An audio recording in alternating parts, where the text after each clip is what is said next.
ชีวิตของคนเฮาปกป้องได้ด้วยวัคซีนสิ่งที่จะเกิดขึ้นหลังจากที่ลูกของทานได้รับวัคซีนนางล่าและเฒ่าเอเกิดมื้อเดียวกันจากสองครอบครัวที่มีฐานะใกล้เคียงกันอยู่บ้านแห่งหนึ่งในเขตชนบทในมื้อที่เขาเจ้าอายุได้1 ปีท่านหมอได้นัดให้พ่อแม่พาเขาเจ้าไปซักวัคซีนกันพยาธิหมักแดงและโปลิโอ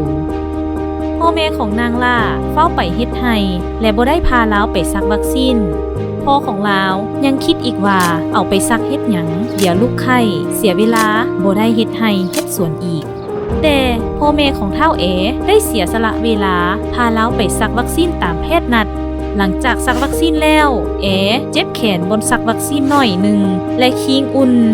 ซึ่งแพทย์ได้อธิบายให้แม่ของเราฟังว่าอาการเหล่านี้แม้นเป็นเรื่องธรรมดาและจะดีขึ้นเองในอีก 2-3 มื้อ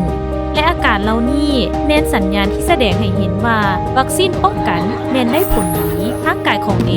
กำลังสร้างภูมิคุ้มกันเพื่อต่อสู้กับพยาธิในอนาคตมันเป็นเรื่องปกติที่เด็กจะมีอาการคิงอุ่นหลังจากได้รับการซักวัคซีนป้องกันพยาธิซึ่งบ่ได้หมายความว่าเขาเจ้าบ่สบายและถ้าเด็กบ่มีอาการหยังเลยหลังซักวัคซีนก็เป็นเรื่องปกติเช่นกันแม่ของบ่ได้ไปให้หลังพาไปซักวัคซีน1 มื้อเพิ่นได้เอาผ้าแพรเปียกเช็ดแขนให้บนที่รู้สึกเจ็บและได้เอาน้ำให้ดื่มหลายๆเพื่อให้อาการคิงอุ่นหายไปไวๆหลังจากนั้น2 มื้อเฒ่าก็กลับมาแข็งแรงและลิ้นได้คือเก่าแล้วลาวก็ได้กลับไปลิ้นกับนางล่า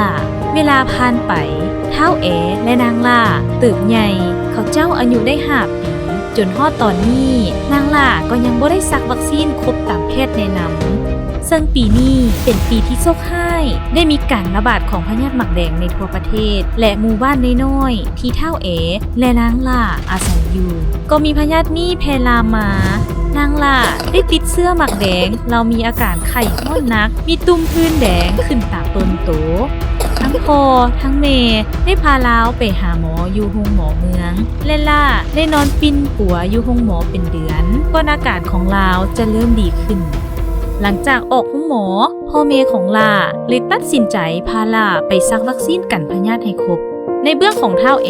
ลาวโชคดีหลายที่พ่อแม่ของลาวตัดสินใจพาลาวไปซักวัคซีนครบตามแพทย์กำหนดลาวสามารถเติบใหญ่ได้อย่างแข็งแรงและบ่เจ็บเป็นย้อนการระบาดของพยาธิหมักแดงในสปป.ลาวของพวกเขา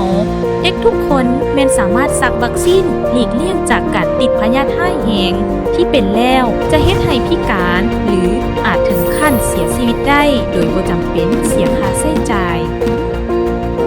ซักวัคซีนป้องกันพยาธิเป็นของขวัญทางสุขภาพให้แก่ลูกหลานครอบครัวและคนอ้อมข้างของท่านเพื่ออนาคตที่สดใสและปลอดภัย